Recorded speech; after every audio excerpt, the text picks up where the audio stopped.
I'm Catherine McLean, founder and CEO of Dylan Green, and today I have with me Andrea Luecke. Welcome, Andrea. Hi, Catherine. How are you? Good, thank you. Good. Andrea is joining us from Rhode Island. I think she's my first podcast guest that I've had from Rhode Island. So welcome. We have a population of 2,000, so I may be your first and last. First and last, yeah. So I want to talk a bit about some of your career history and then obviously what your current position is now as the executive director of CTLR, for those who may know, the Cleantech Leaders Roundtable. So you started off at the city of Milwaukee to the Solar Foundation, which is now Interstate Renewable Energy Council. Tell us a little bit about your very impressive background and about your new role, which congratulations, by the way. Oh, thanks. Impressive. It always makes me chuckle when somebody says I have an impressive background. I have very humble roots. I grew up in rural Wisconsin, hiking, biking, riding horses. I lived in the very, very beautiful Driftless area and went to public school. And as soon as I was old enough, I got the heck out of there and did a lot of international travel, had a lot of adventures, more public school. And then, eventually I had some career success. But it's been a little bit of a circular path. There was definitely no roadmap for me to follow. I didn't have any mentors, not a lot of guidance, paved my own way. And definitely at some point we should grab a glass of wine and I'll tell you about the story when I walked home from central Mexico. So, oh, wow. a lot of good adventures, but no, really, no linear career trajectory, but the common thread is that I've always been a social entrepreneur. From the very beginning, I was interested in rainforest conservation, then international development, then solar research and education, and then now clean tech, community, and ecosystem building. It's been really awesome. It's been a wonderful sort of circular journey. And it's really forced me to embrace change and also trust in my abilities to transform and to design the life that I want, that I want to lead. And so it's been great. But yes, as you suggested, most people know me from when I was president and executive director of the Solar Foundation. I did that for over 10 years, moved lots of mountains, made a big mark. I'm really proud of all of that work, but those mountains, they were very heavy. Yeah. I'm still a little tired from carrying all those mountains. So after 10 years, I did make a conscious decision to step down in order to take care of my own health and the health of my family. I have a 9-year-old daughter who needed me, and of course, some aging parents, and it was a global pandemic and change was all around. So I initiated the change, and I knew that the Solar Foundation would be in great hands with IREC. I personally go way back with IREC, with Jane Wiseman and Joe Sarubi and all of the workforce OGs over at IREC. So I've known them forever. And there's just a lot of mission alignment between the Solar Foundation and IREC. Plus IREC knows how to manage federal funds, and that was the bulk of our funding. And so they were really a natural fit to absorb our programs and staff. And it made leaving that much easier, and because I really loved it. I loved the Solar Foundation. It was my baby. I raised it. But I needed a break, and I was really eager to take some time off and explore new opportunities. And so in my year off, I hiked a lot. I became a yoga practitioner. I got back involved with Rainforest, nonprofit that I helped to start in high school when I was a student activist. I did some coaching and some consulting on the side, and that sort of got me into the Cleantech Leaders Roundtable because I was a consultant to Cleantech Leaders Roundtable in my year off. I was the head organizer for them for the Clean Energy for America Inaugural Ball. Oh, nice. I remember that. I was there. Yeah, that was a big smash. So we had over 3,000 attendees. It was a virtual event to commemorate the election and the inauguration of President Biden and Vice President Harris. 3,000 people were there, and we had literally rock stars Billie Eilish, Akon, Bob Weir. It was amazing. And it was so successful, so epic that we were able to donate $200,000 of our proceeds to 10 environmental justice nonprofits via the Solutions Project. So it was just a smashing success. And then Jigger Shaw, who with Jake Sussman, they founded the Cleantech Leaders Roundtable. Jigger tapped me to replace him on the board because he was headed off to DOE to head up their loan programs office. And so I replaced Jigger. I always think that there shouldn't be a Shaw after it. He should just be like Madonna or something, like Prince, like just Jigger.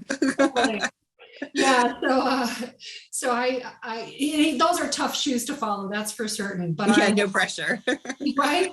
But they needed somebody who they needed a willing sucker, and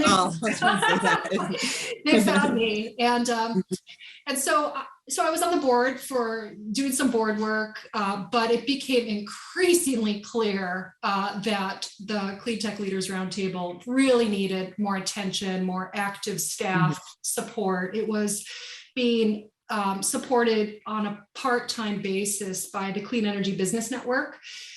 Abrams, and she's a rock star and super impressive, but she was wearing two hats, and you know how that goes. And so I was invited to help relieve her of those duties because it was just too much. And, you know, CTLR has so much potential. And so after much negotiation and discussion with Jigger and Jake, I was convinced to come on board and be the first full-time executive director. And that's where we are now. Nice. Well, I'm really excited about it. I've really enjoyed being a part of it. I mean, a lot of it involves food and drink, which is something I'm very passionate about. Oh, really? Tell me more. But I just I've been to a few of the events now, and I just really enjoy it. I just think it's such a great mix of people. And I always learn something and meet people and learn and find out about things that I didn't know about before, like in the industry. And I don't know, I just always find it just really worthwhile.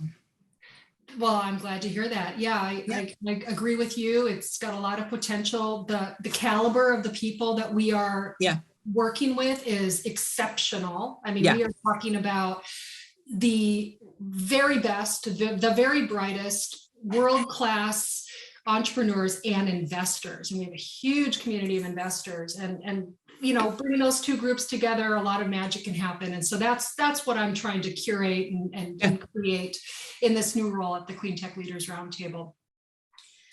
So I want to talk a little bit about, you were in the Peace Corps as a volunteer. I've noticed that this comes up quite a bit in our space, that people started their journey in the Peace Corps. I guess that goes back to being just very mission driven from an early age. And you were in Morocco, which sounds absolutely amazing. And you did your undergrad degree in cultural studies and literature when you were there. So how did that turn into a career in Cleantech then? Exactly. It's all seemingly unrelated, pretty random. But yeah, I lived overseas actually for 7 years. I lived in Mexico and Ecuador and Spain and Morocco. I learned Spanish and Arabic and Berber. I still speak Spanish, but I pretty much forgot all of my Arabic and Berber. But I always wanted to join the Peace Corps and be a cultural attaché. That was my thing.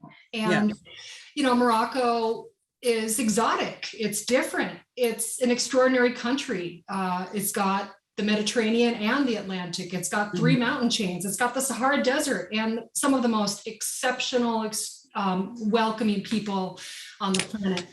And I lived there in Morocco for almost 3 years. And you know, my ties to Morocco, they run very deep. My daughter is half Moroccan, and she goes back with her dad to visit family almost every year for an extended amount of time. And aside from that, Morocco is really where I discovered I say discovered solar. And there was a group, and it's fairly defunct now, struggling, but in the early 10s, or in the, I don't even know how to say it, in the late O's, Yeah. the late 2000s, there was a group called Desert Tech, and they are a consortium of governments and major companies that wanted to put massive CSP plants in the Saharan desert to export the power to Europe and presumably cities in North Africa and Central Africa. And I just thought that was the coolest thing in the world. And at that point, and this was back in 2005 or something, I heard the statistic that, 1 hour of solar power is all we need for all of the Earth's power needs for an entire year. And that just blew my mind. And I couldn't get over that. Of course, I'm just a sun worshiper like everybody else. The sun is fantastic, and I just couldn't get over the potential. So it was really, really there in Morocco that I decided to go back to school, got my master's in business, nonprofit specialization. And my dream was to be the executive director of an environmental organization, maybe a solar nonprofit. And I chose to attend grad school in Milwaukee because it was free and I'm cheap. I received a fellowship which covered all of my costs. And I also, through this fellowship, I was paid to work at the city of Milwaukee running their solar energy program, Milwaukee Shines. So I was like, check, this is great. And, perfect alignment. And then of course, when my grad program was over, so was my contract with the city. And so I was really at that time ready to be recruited. And I was instantly recruited by the Solar Foundation. And I worked my dream job for 10 years. And it was a great, very synergistic time in my life. That's great. I love that. I mean, it was sort of your like aha moment, wasn't it? Like, this is it. This is what I want to do. I also feel like it's good sometimes to like let your travels take you different places and keep an open mind to what you want to be when you grow up. If you like, I always say like, life is what happens when you're making plans for it, like just keep an open mind, like, cause the journey is happening all around you all the time. I think some people get so focused on like their plan. So good to travel, good to see the world. It's so important. That's where it's at. So important. So you were talking about previously running City of Milwaukee Solar Energy Program, Milwaukee Shines, which was funded through the U.S. Department of Energy Solar America Cities Initiative. You also, when you were there, put together one of the nation's first PACE programs. How did your work there sort of later influence your work at the Solar Foundation, such as like the Sol Smart program, for example? Yeah, it was really a very smooth transition. The city of Milwaukee was one of 25 Solar America cities. DOE had this big program. They awarded 25 cities, and those 25 cities received a lot of special attention from the labs like NREL and Sandia. We received, me and all the other leaders of the 24 other cities, we received all of this attention, like technical assistance, help doing all these site assessment reports, and we did a manufacturing study in Milwaukee. We had a lot of policy support. And it was amazing. I was very fortunate. I greatly benefited from that. The city of Milwaukee greatly benefited from that. It really allowed Milwaukee, which is an inconspicuous Rust Belt city in the middle of nowhere, to really form an edge on policy and programs. And this is an edge that they continue to build on today. And so like all of these cities that were Solar America cities, we were all tasked with implementing low cost and no cost financing programs. And we decided at the city of Milwaukee to do PACE. And we were one of the nation's first PACE programs. PACE just really clicked with our city council because it was something that they could control themselves through the assessor's office. But we also did zoning and building codes, and we also really learned to think about economic development through the lens of solar. Right. And all of that is what I sort of took back with me to this, or took with me to the Solar Foundation. And when that funding opportunity from the Department of Energy hit for SolSmart, I was like, first in line to apply. Basically, in a matter of 2 hours, Philip Haddix, Alex Wynn, and I, we had formed our team. We put together this incredible team, and we wrote a proposal, and we won $10 million. And wow, that was a lot of money. that's a lot of money now. It is, but I mean, it seems like there's zeros now on everything. Like everything is just exponentially growing so quickly. Yeah. But yes, we got a $10 million grant, and we were so good about implementing the grant that it's now since been renewed and expanded and extended numerous times, multiple times. And it all kind of stems back from, because SolSmart is all about policies and programs for local governments. And so it all stems back to my work. I don't want to take credit for everything, but definitely my work at the city of Milwaukee was foundational for giving us that baseline knowledge so that we could run some programs on the sort of soft cost reduction, city and county, local government implementation side. And then, yeah, like I said, when SolSmart hit that funding opportunity, we were like on it, and we got it right away. Yeah. And that really kickstarted us. That created an enormous amount of growth. We more than tripled in size overnight. We had a lot of hurdles, then of course, compliance issues, staffing issues, and then, the job got a lot less fun, but it was also, we were making a difference and having an impact. SolSmart, its objective was to get 300 cities and counties to become solar friendly, work with us, make some changes, create a friendly marketplace for solar and solar companies.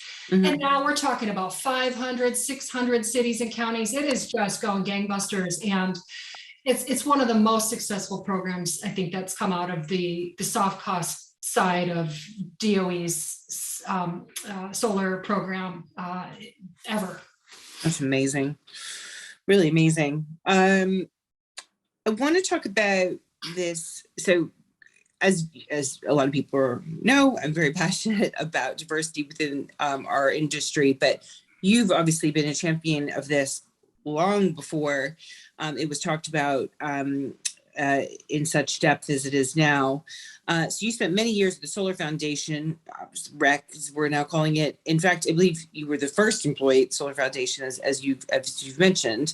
And looking back in your time there, some of the accomplishments that you're most proud of, I would assume would be something like the SolSmart program, but personally, I'm a big fan of this kind of Solar Jobs Census and diversity study. I actually think I have it on my website, if you notice. I don't know if you noticed. I'm glad to hear that. I have that on SIA's information as well, because they've done a lot around this topic as well. I really want to hear about how this came about for you. Like, when was that moment you sort of felt like this needs to be talked about? It's not being talked about. We need to have some data. Walk me through that. Yeah. So I was the first employee, grew it from zero, literally had a $0 budget, no staff, no endowment, nothing. And grew it to $6 million at our peak before I left and spun it into IREC. Super proud of all of the work, SolSmart, the work that we did in Puerto Rico through Solar Saves Lives, the Solar Schools, the National Solar Schools Consortium. I mean, we're just an incredibly prolific organization. But the thing that I love the most is the Solar Jobs Census. That's the thing that I felt had the most, it presented the most opportunity. It was the biggest gap that needed to be filled. And it really, that jobs messaging, I knew from my work at the city of Milwaukee resonates with politicians and political leaders. And you don't talk about climate, don't talk about environment. You know, we could talk with each other about that. But when it comes to getting policies passed, the only way is to talk about it through that economic and jobs lens. And so from the very beginning, we knew that the Solar Jobs Census was going to be something. And it was at first, in the first year, it was just this tiny little report. I barely had enough money to even do a national number. And the first number was like 93,000 solar workers in 2010. And then got some good media attention. People were like, oh, this is good. And the methodology looks good. And we hired BW Research Partnership to do the methodology and the stats on the back end. And they did an amazing job all throughout. And super defensible, highly credible methodology. And then I had to go to war with everybody, the EEI and all of the naysayers, and really, defend the methodology. But we were able to defend it. Right. And that attracted attention and resources. And my goal with it was to get statistically significant solar jobs numbers for all 50 states. And I thought, wow, if we could do that, that's just amazing. We not only did that, we actually were able to get statistically significant for all districts, federal and congressional districts in all 50 states. So we had tens of thousands of statistically significant data numbers that were just incredibly useful and were used in nearly every policy proceeding, legislative briefing and hearing, and used by SEIA, used by Vote Solar and everybody. And it just was such an important piece of our messaging. And it really, I think, helped to unlock some political support for not just solar, but for renewables writ large. And certainly it inspired the Department of Energy's USEER report series, which tracks jobs across the energy sector. And yeah, so it was great. I was so proud of that work. That is where we first started tracking the number of women, people of color, veterans, union labor in the solar industry. And that, of course, inspired the subsequent solar industry diversity study that I spearheaded a long time ago, before it was cool. And do you think we're making progress? I think we're making a lot of progress. Yeah. I think we're making a tremendous amount of progress. I don't know if the numbers are showing it per se. I think that at the end of the day, it's all about the numbers. Yeah. But I think that company culture has changed and is changing, and is way more accepting and receptive to single moms and mothers and women and people of color and people from different backgrounds, people with accents. And I think that we're just becoming a lot more inclusive as an industry. Yeah. Vis-a-vis our culture. And so that's terrific. And I love that. And that's in part what I am infusing into the Cleantech Leaders Roundtable. Because our industry has been traditionally very male dominated. Certainly, a lot of the membership and the community in the Cleantech Leaders Roundtable is male. And we're trying to change that. And we're also trying to encourage and support through access to capital, access to opportunity, access to people, underrepresented founders and CEOs in the clean tech space. Well, I have to say, I was absolutely bored when I went to the CTLR event in DC a few weeks ago, the event during the day that you had sort of the lunch and the roundtable itself. I couldn't believe how many women were there. And it was, heavy hitter women. Like, these are like powerful women. These aren't like, this wasn't sort of, junior people. These were leaders in their field, women. And I was just really impressed with that, because I think there has been so much progress with Rise and WCS, and there's all these different women's organizations now that women can lean into. Hawthorne Club, Chief, on and on and on. But I think sometimes as a woman, you want to just be in a conversation with just a mix of both, right? And I think that's what I really felt at that event a few weeks ago. It was just a really nice mix of both people represented, both genders. Yeah, I totally agree. And I work really hard trying to make sure that we have nice balance. And it's a work in progress. So, we're not there, but we will be. And we are making conscious, concerted efforts every day. Andrea, so what are you most looking forward to working on in your new role at CTLR? Well, aside from all of the fun dinner events and the forums, which I love because I love the business networking. It really, gives me a lot of energy.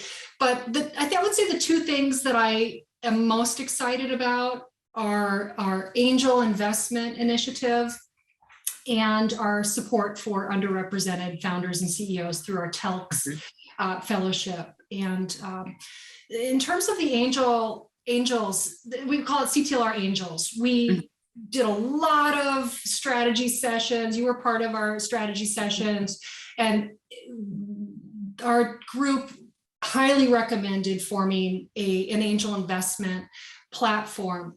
We are constantly receiving pitches from companies, and we are in the room with some of the most visionary leaders and also some of the most deep-pocketed investors. A lot of high net worth individuals are in our community. And so we really see it as an opportunity to fill some gaps. We see that angel investing can serve as a bridge for companies as they try to cross that valley of death. And without angel investing at the seed stage, a lot of these companies that are trying to scale tried and true technologies that we know work and we need, they will go out of business because they just they're not at the life cycle, they're not at the phase where they can attract traditional banking, banks, even green banks, VCs, private equity. So angel investing is really, I think, a really important place for our group to plug in. And we're actively rolling that out. We're looking for partners. We're actively seeking pitches. People can follow up with me if they're interested in either pitching, investing, partnering. And then, like I said, the TELX fellowship is really good. We're doing that in partnership with the Clean Energy Business Network. Last year, we rolled out our first cohort and we received more than 60 applications. We awarded 7 fellowships to 7 lucky individuals. And what we provide them is access to people, access to opportunity. We showcase them, we feature them, we provide them with mentorship from some of our more experienced founders, CEOs, CXOs. And we are doing it again. We're going to do it every year. We've got a new cohort that we're rolling out. We'll have applications available in a few weeks. July will be probably when we're accepting applications. And then we will be announcing the fiscal year 2022 cohort in early fall. So definitely check our website for that. And we're excited to continue supporting the TELX fellows in perpetuity. That's great. Thank you so much, Andrea. Oh, yes, you're welcome. Thanks for having me.